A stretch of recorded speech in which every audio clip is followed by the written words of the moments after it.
Hello everyone, Silvia here. I had a conversation this morning with someone who didn't understand what self-help was all about. And that made me think.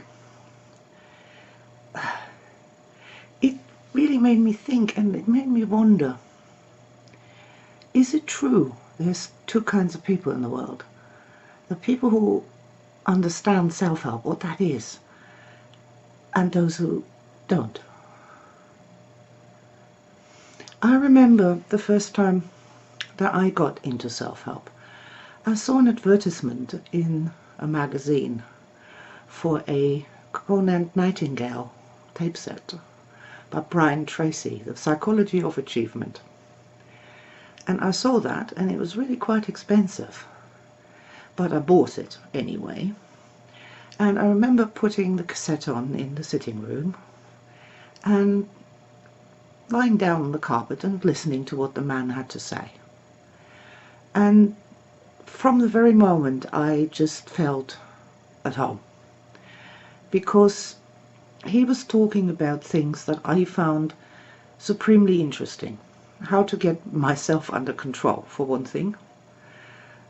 About a hope of a technology that would allow me to understand myself a little better, feel a little bit more in control, feel a little bit more, I don't know, at home in this incarnation, in my own body, in my own life, to have some kind of forward movement from that place of bobbing around like a helpless cork on a raging river, where I had kind of felt myself to be for as long as I can remember. So, what is personal development? I mean, what is self-help? It is at some point the realization that there are possibly talents, skills, abilities, things that we could do personally, but we haven't been able to get there.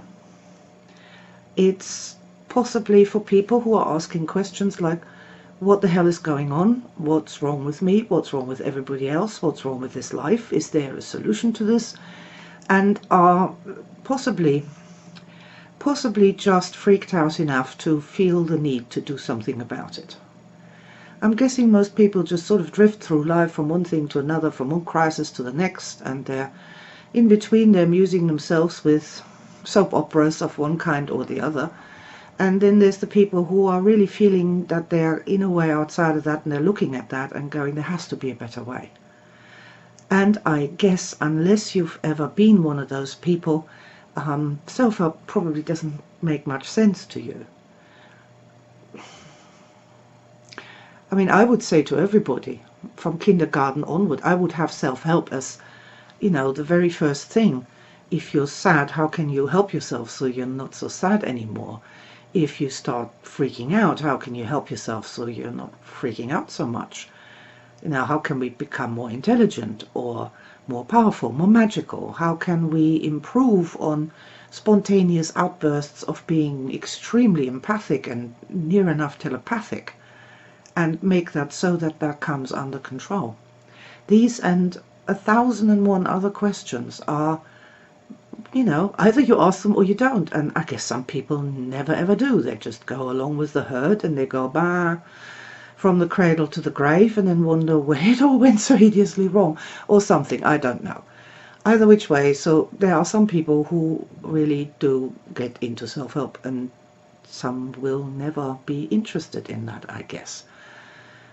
I don't understand how you can't not be interested in, I don't know, gaining more personal power, gaining more control, gaining more access to the 95% of our brains that we are not using yet.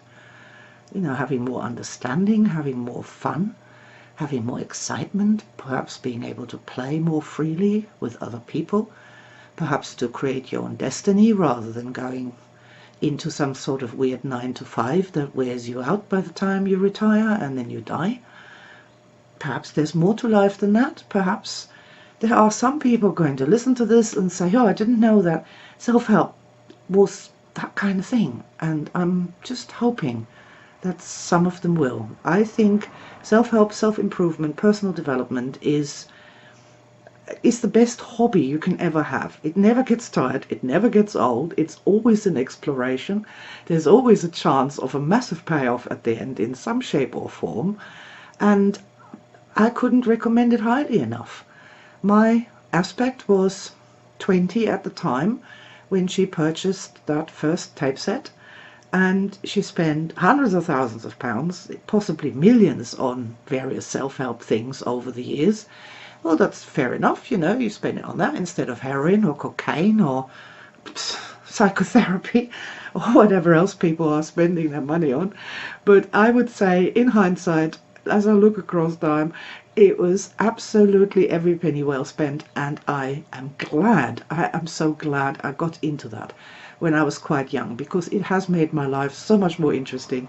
It has led me to meet very many very interesting people, and really, the older I get, the more appreciative I am of all the exercises, all the teachers, all the learning, all the experiences, all the wonderful aha moments that have come about because of my own personal development, but with other people, and their stories of their methods and methodologies of personal development, the trainings that I've attended, the conferences, the events, the get-togethers. It's all been absolutely wonderful, and I would not trade it for the world, and I think it was best money ever spent. So yeah, self-help. Well, hey, and I'm still doing it. I'm still trying to improve my mood and being a better person to serve other people better, as I'm getting older, and it's still the most fabulous thing ever. And who knows what you're going to find on your own personal journey. So if you haven't considered personal development as a hobby, I invite you to take a real go at this. Have a go. Pick something about yourself that you might like to improve upon, or something that you might hope to achieve, and pick a personal development technique and have a go and just see what happens. It's fascinating, it's invigorating, it's revitalizing, it keeps you young, it keeps you fresh, and it keeps life wonderfully interesting. Thank you for your time.